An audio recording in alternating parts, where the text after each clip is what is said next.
Olá, está começando mais um Revista TST, o programa semanal do Tribunal Superior do Trabalho. Aqui você fica por dentro das notícias da Justiça Trabalhista. Veja os destaques da edição de hoje.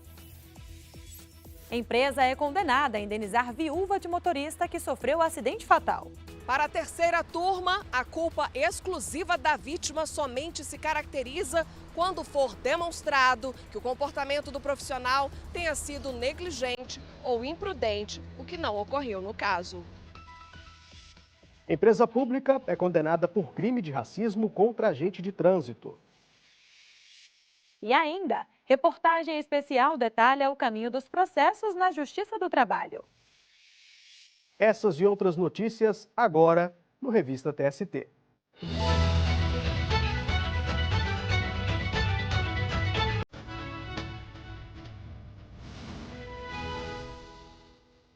A seção de dissídios coletivos do TST estabeleceu cláusula de acordo coletivo que permite a adoção de registro de controle de jornada por exceção. Nessa modalidade, se não houver qualquer apontamento de ressalva, prevalece o regime contratual pré-fixado. Vamos saber mais detalhes dessa decisão com o repórter Rafael Oliveira. Oi, Rafael. Oi, Luana. O Acordo Coletivo 2014/2015 foi firmado entre a Souza Cruz e o Sindicato dos Trabalhadores nas Indústrias do Fumo e Alimentação de Santa Cruz do Sul e região. Uma das cláusulas previa adesão ao sistema alternativo de controle de jornada, em que são registradas apenas as exceções ocorridas durante o horário normal de trabalho. Em ação anulatória, o Ministério Público do Trabalho sustentou que o sistema alternativo seria contrário ao que a CLT previa. O parágrafo 2º do artigo 74, na redação vigente à época, exigia a anotação de entrada e de saída para empresas com mais de 10 empregados. Para o MPT, o registro por exceção não permite controle efetivo e seguro. Além disso, gera a presunção de cumprimento normal e regular da jornada. O Tribunal Regional do Trabalho da 4ª Região no Rio Grande do Sul anulou a cláusula do acordo. No Tribunal Superior do Trabalho, a decisão foi inicialmente confirmada pela seção de dissídios coletivos. Mas a fabricante de cigarros recorreu da decisão e interpôs recurso extraordinário ao Supremo Tribunal Federal. No STF, a tramitação processual ficou suspensa até a fixação de tese de repercussão geral sobre a validade da norma coletiva de trabalho, que limita ou restringe direito trabalhista não assegurado constitucionalmente. No julgamento, o Supremo definiu a constitucionalidade da regra, desde que respeitados os direitos absolutamente indisponíveis. Com isso, o processo retornou à SDC para a avaliação do chamado juízo de retratação, ou reexame do caso para eventual modificação da decisão anterior. Na SDC, a relatora, ministra Maria Cristina Peduzzi, considerou que o acordo entre a categoria e a empresa não causou prejuízo a direito trabalhista indisponível. Ela citou um precedente da própria seção de dissídios coletivos. Este precedente, que é da relatoria aqui do ministro Ives, foi no sentido de que nada impede que o sindicato obreiro e a empresa, por meio de negociação coletiva, transacionem a forma como o controle de frequência dos empregados será exercido, desde que não atente contra a lei, o que efetivamente não ocorreu naquele caso nem neste. O ministro Vieira de Mello Filho abriu divergência. Segundo ele, a cláusula da norma coletiva trata de medicina e segurança do trabalho. O que ocorre, no meu entendimento, tentando fazer um resumo, presidente, é que quando eu estabeleço essa jornada, eu asseguro a ideia da jornada britânica, dos pontos uniformes, que nossa jurisprudência já afastou em diversas ocasiões. Então, na compatibilização da nossa jurisprudência com a jurisprudência das turmas, que eu cito aqui em meu voto diversos precedentes, que afastam a possibilidade dessa jornada britânica, eu estaria aqui divergindo de Sua Excelência para devolver os autos à vice-presidência. O ministro Vieira de Mello Filho ficou vencido. Não participaram do julgamento, em razão de impedimento, os ministros Lélio Bentes Correia, Caputo Bastos e Maurício Godinho Delgado. Por maioria dos votos, a seção de dissídios coletivos decidiu restabelecer cláusula de acordo que permite o registro de controle de jornada por exceção. Luana, é com você. Tá certo, Rafael. Muito obrigada pelas informações e até a próxima. E olha só que legal, uma nova página no site do TST reúne informações sobre precedentes constitucionais trabalhistas. É isso mesmo, Luana. E a plataforma conta com sessões de consulta e temas de repercussão geral sobre questões trabalhistas em tramitação no Supremo Tribunal Federal. Pelo QR Code você acessa todas as informações que incluem dados estatísticos sobre recursos extraordinários interpostos no tribunal. Está disponível também um glossário com termos, conceitos e prazos relativos a ações e recursos constitucionais na área trabalhista, além de artigos e doutrina. Vamos agora para um breve intervalo e a seguir você vai ver: empresa de transporte é condenada por crime de racismo contra agente de trânsito. É daqui a pouco, não saia daí.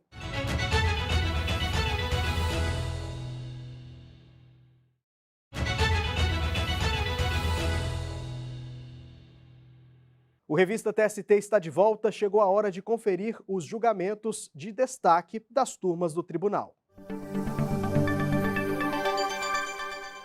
Na sexta turma, a empresa pública de transporte e circulação de Porto Alegre foi condenada por crime de racismo contra um agente de trânsito. Pois é, Luana, em reuniões, o profissional era ofendido pelo chefe com termos racistas. Vamos saber os detalhes da decisão com o repórter Pablo Lemos. Oi, Pablo. Olá, Anderson, Luana. O agente de trânsito relatou que o gerente de fiscalização cometia assédio moral ao pressionar a equipe para aumentar o número de multas aplicadas aos condutores de veículos da cidade. Para comprovar as alegações de assédio e de tratamento preconceituoso, ele gravou o áudio de algumas reuniões na empresa. Em uma delas, o gerente se refere a ele como negão. O empregado público disse que levou o fato ao conhecimento da empresa, mas a situação teria sido relativizada pela diretoria como mera impropriedade vocabular. Ao pedir indenização na justiça, o agente também apresentou vídeos em que o gerente, ao se defender numa ação civil pública relativa às cobranças, sustentou que se tratava de vício de linguagem e de forma de tratamento informal corriqueira na empresa. Entretanto, o empregado provou que durante 1h40 de gravação, o apelido era direcionado apenas a ele. Em primeiro grau, o pedido de reparação foi negado. O Tribunal Regional do Trabalho da 4ª Região, no Rio Grande do Sul, manteve o entendimento de que o chefe não teve a intenção de ofender o agente de trânsito. Para o TRT, o uso do termo teve um caráter apenas vocativo, porque não era acompanhado de adjetivos com conotação pejorativa. Mas, para a relatora do recurso do agente na sexta turma do Tribunal Superior do Trabalho, ministra Cátia Arruda, a utilização de expressões relacionadas ao tom de pele é, em regra, associada à cor preta. Ainda segundo a ministra, o racismo muitas vezes se camufla de humor ou de vocativo e acaba sendo relativizado pela sociedade. Seguindo esse entendimento, o colegiado, por unanimidade, decidiu condenar a empresa ao pagamento de indenização no valor de 1 salário do agente de trânsito. A empresa pública entrou com recurso que ainda não foi julgado. Anderson, Luana, volto com vocês. Tá certo, Pablo. Muito obrigada pelas informações e até a próxima. E uma empresa de vigilância e segurança foi condenada a pagar indenização por dano moral à viúva de um motorista que sofreu um acidente fatal. O caso foi julgado pela terceira turma, que reconheceu a responsabilidade civil da empregadora pelo acidente. De acordo com a Confederação Nacional do Transporte, foram registrados mais de 64 mil acidentes nas rodovias federais em 2022, sendo que quase 53 mil resultaram em feridos ou mortos. Ainda segundo o levantamento, o gasto estimado com os acidentes nas BRs foi de 12 bilhões e 900 milhões de reais. O cálculo da estimativa de custos de acidentes leva em conta despesas diretas e indiretas, como gastos associados a atendimento hospitalar. O estado de Minas Gerais, que tem a maior malha rodoviária do país, lidera o ranking de custos. O montante chegou a 1 bilhão e 600 milhões de reais em 2022. Na cidade mineira de Esmeraldas, um motorista morreu após bater de frente com um ônibus. O caso chegou à Justiça do Trabalho. Na ação, a viúva do trabalhador pediu indenização por dano moral. De acordo com o processo, o empregado cumpria a jornada de 12 horas de trabalho por 36 de descanso. Ele havia sido contratado por uma empresa de vigilância e segurança para vigiar as torres da TIM Celular, conforme as rotas traçadas pela empregadora. A perícia constatou que o motorista dormiu ao volante. Isso porque o veículo estava na contramão, não havia sinal de freios na pista e a seta não estava ligada. Nos exames realizados, não foram encontradas substâncias indevidas. A empresa atribuiu ao trabalhador a culpa pelo acidente. A alegação foi a de que o veículo estava em perfeitas condições e o risco ao qual ele se submetia era o mesmo a que qualquer pessoa está sujeita ao sair na rua. O juízo de primeiro grau acolheu os argumentos e afastou a responsabilidade civil da empresa. Mas a sentença foi reformada pelo Tribunal Regional do Trabalho da Terceira Região em Minas Gerais. O TRT verificou que o acidente ocorreu quase ao final do expediente do motorista, já no momento de exaustão do trabalhador. Para o regional, o acidente foi resultado das longas distâncias percorridas em trabalho noturno, com jornada de 12 horas. Nesses casos, segundo a decisão, o fato de o trabalhador ter dormido ao volante não gera presunção de que ele tenha a culpa exclusiva pelo acidente. Assim, foi fixada indenização por dano moral de R$ 110 mil à viúva. A empresa recorreu ao Tribunal Superior do Trabalho. O relator na terceira turma, ministro Maurício Godinho Delgado, explicou que a culpa exclusiva da vítima somente se caracteriza quando for demonstrado que o comportamento do profissional tenha sido negligente ou imprudente, ou que tenha ocorrido outra conduta de estrita responsabilidade do empregado com repercussão no trabalho. Ele destacou os fatos de não terem sido encontradas substâncias ilícitas nos exames do trabalhador, nem indícios de ultrapassagem indevida. O ministro assinalou ainda que a jornada do empregado era extensa e realizada principalmente à noite. No caso, o relator avaliou que a atividade do motorista é de risco, o que gera a responsabilidade objetiva da empregadora. Por unanimidade, a terceira turma manteve a decisão que condenou a empresa ao pagamento de indenização por dano moral à viúva. Foram apresentados embargos declaratórios. Fechando os nossos destaques, vamos agora para a sétima turma. Um supermercado no Paraná foi condenado a indenizar uma trabalhadora com câncer demitida um dia após ter apresentado atestado médico. A auxiliar de panificação já estava em tratamento quando foi contratada pelo supermercado. A profissional havia sido diagnosticada com linfoma não Hodgkin, um tipo de câncer no sistema linfático que se espalha pelo corpo de maneira não ordenada. Anos depois, a mulher recebeu a notícia de que a doença tinha progredido e havia um tumor na garganta. Ela disse no processo que durante a pandemia pediu afastamento por recomendação médica e que no dia seguinte foi demitida sem justa causa. Na justiça, a empregada pediu reparação por danos morais por entender que a dispensa foi discriminatória. O Tribunal Regional do Trabalho da 9ª Região no Paraná reverteu decisão do juízo de primeiro grau que havia condenado o supermercado a indenizar a auxiliar em R$ 5 mil. Para o TRT, a empresa sabia do problema de saúde desde a contratação, o que afastaria a dispensa presumida. O regional concluiu que o atestado não tinha motivado a demissão porque apenas recomendava o afastamento da trabalhadora do contato com outras pessoas. A empregada recorreu ao Tribunal Superior do Trabalho. O relator do recurso na sétima turma foi o ministro Cláudio Brandão.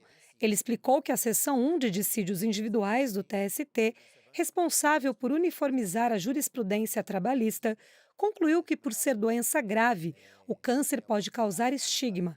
Por isso, defendeu ser aplicável ao caso a súmula 443 da Corte.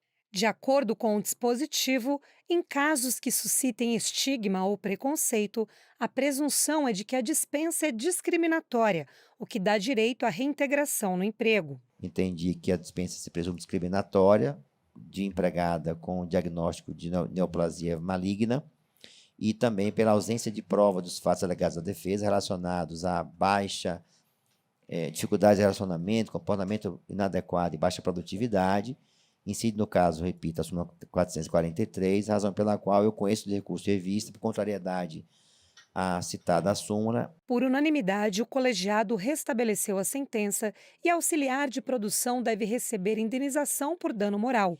O supermercado apresentou embargos ainda não julgados. Você sabia que o TST tem uma revista de artigos doutrinários? A revista do Tribunal Superior do Trabalho é organizada pela Coordenadoria de Documentação sob a direção editorial da Comissão Permanente de Documentação e Memória. Pelo QR Code, você acessa as edições mais recentes. E lembrando, Luana, que o material divulga textos nacionais e internacionais de especialistas da área trabalhista. E se você quiser divulgar um conteúdo acadêmico na publicação, é só enviar o material para o e-mail revista@tst.jus.br.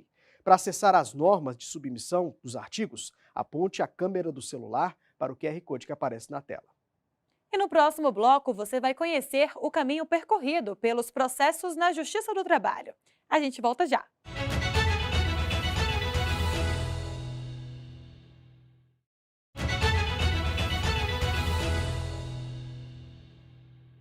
Estamos de volta com Revista TST e tem informação importante aqui no nosso telão, olha só. Até outubro de 2023, a Justiça do Trabalho recebeu e julgou quase 3 milhões de processos. Mas você sabe qual é o caminho percorrido pelos autos até o julgamento em última instância? Pois é, Anderson, e esse foi justamente o tema da nossa reportagem especial. O repórter Daniel Vasquez detalhou cada etapa da tramitação do processo. Vamos ver.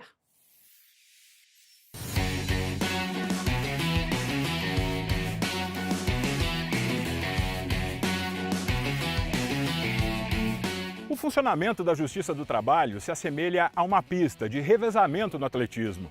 O primeiro bastão é entregue à vara do trabalho. É lá que se faz a primeira análise de um processo. Se alguma das partes não concordar com a decisão, o bastão vai para o segundo grau, nos tribunais regionais do trabalho. E se mesmo assim alguém se sentir prejudicado, temos a instância máxima, o Tribunal Superior do Trabalho. O TST uniformiza a jurisprudência trabalhista, ou seja, é ele quem conclui o percurso do processo. Em todo o Brasil, são 1.587 varas do trabalho e 24 TRTs. No Tribunal Superior do Trabalho, 26 ministros compõem a corte atualmente, e são eles os responsáveis por julgar os processos em última instância. Quando os processos chegam ao TST, eles são distribuídos aos gabinetes dos ministros por meio de sorteio. Para se ter uma ideia, só este ano, o tribunal recebeu 361 mil novos casos. O critério na distribuição garante imparcialidade e julgamento justo. Por força do regimento interno do TST e também de lei, o CPC prevê isso, não é possível a escolha do julgador quando há mais de um órgão responsável pelo julgamento da questão. Quando chega um caso novo aqui, ele é distribuído eletronicamente por sorteio.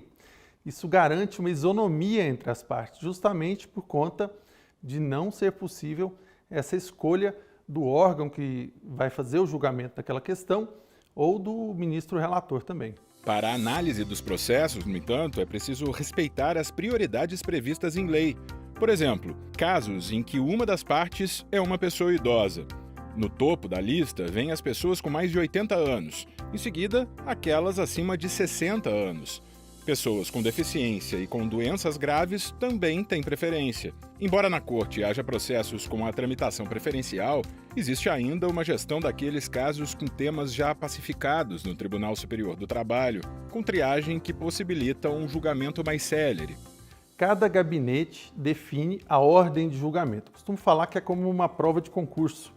Você soluciona primeiro aquelas questões que são mais pacíficas, mais tranquilas, que o Tribunal Superior do Trabalho já tem uma jurisprudência firmada, e depois, com mais tempo, e esses primeiros casos representam ali 90% dos casos, depois, com mais tempo, você vai estudar os casos mais específicos ou que ainda não tem jurisprudência, discutir com o ministro também vai decidir aquela questão com mais vagar, porque se trata de questões novas ou de questões mais complexas. Como o TST é o último tribunal em que se pode recorrer de um caso, o tempo de apreciação acaba sendo maior.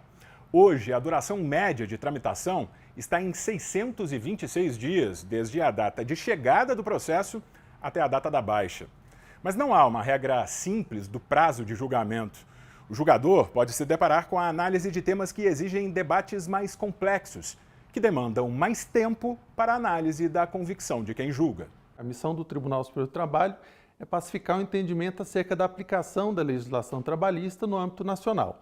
Então, os casos chegam ao Tribunal Superior do Trabalho e normalmente são examinados primeiro pelas 8 turmas do TST e se houver divergência entre essas turmas, aí a questão sobe, por exemplo, para a SDI, por via de recurso de embargos, e a SDI vai pacificar essa questão. Há algumas questões que são mais relevantes e aí elas são afetadas ao Tribunal Pleno e pode acontecer, inclusive, o sobrestamento dos casos idênticos para aguardar aquela decisão. Saiu a decisão do Tribunal Pleno, aí é aplicada aquela tese fixada pelo Tribunal Pleno a esses casos que ficaram pendentes e gera uma pacificação sobre aquela matéria. Além dos julgamentos presenciais, para agilizar o trâmite processual, o Tribunal Superior do Trabalho conta com o Plenário Virtual, uma plataforma online na qual os ministros apresentam os votos e os advogados podem se manifestar. Outra alternativa que tem sido cada vez mais incentivada no TST é a conciliação. A qualquer momento, os envolvidos podem decidir resolver os impasses com base no consenso. A mediação é feita pela Corte e, assim que o acordo é firmado e cumprido, o processo é finalizado para viabilizar a execução dos direitos reconhecidos em juízo. Basta que a parte entre na plataforma do TST, disponível no QR Code que aparece aqui na tela. Entre fevereiro e novembro deste ano, o Centro Judiciário de Solução de Conflitos do Tribunal realizou 1.347 conciliações. Mais de 240 milhões de reais foram pagos em acordos trabalhistas. Essa eficiência é reconhecida pelo Conselho Nacional de Justiça. Em 2022, o Tribunal Superior do Trabalho superou a meta de julgar o mesmo número de processos recebidos no ano corrente em 112%. Não é à toa que o TST é o Tribunal da Justiça Social.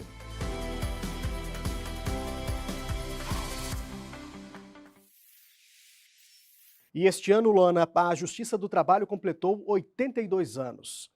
Desde quando foi instalada, em 1941, milhares de processos foram considerados históricos para as relações de trabalho no Brasil. E para saber mais, basta apontar a câmera do celular para o QR Code que aparece na tela. Fique agora com outras notícias da Justiça do Trabalho. O Tribunal Superior do Trabalho recebeu o troféu Diamante do Prêmio CNJ de Qualidade 2023. A homenagem ocorreu no 17º Encontro Nacional do Poder Judiciário em Salvador. Concedida nos níveis prata, ouro e diamante, a premiação é um reconhecimento aos tribunais que investem na excelência da gestão. A Corregedora-Geral da Justiça do Trabalho, ministra Dora Maria da Costa, divulgou o resultado da correição ordinária realizada no Tribunal Regional do Trabalho da 6ª Região em Pernambuco. Ela destacou positivamente a implantação da política de integridade de 1º e 2º grau, as atividades da Escola Judicial, a política de segurança institucional e a atuação da Corregedoria Regional. A ministra também ressaltou a produtividade do 1º grau, que passou de 110%. Em parceria com a Escola Nacional de Formação e Aperfeiçoamento de Magistrados do Trabalho, a ENAMAT, o Programa Trabalho Seguro da Justiça do Trabalho promoveu o Seminário Internacional de Trabalho Decente e Sustentabilidade Social. O evento foi realizado na sede do TST em Brasília, com transmissão ao vivo pelo canal do Tribunal no YouTube. A ENAMAT realizou ainda o Congresso de Direito Coletivo do Trabalho na sede do TST em Brasília. Transmitido ao vivo pelo canal da escola no YouTube, o evento discutiu as contribuições assistenciais e o adequado financiamento sindical. Esta edição do Revista TST termina aqui. Obrigado pela companhia. A gente tem um encontro marcado na semana que vem. Até lá!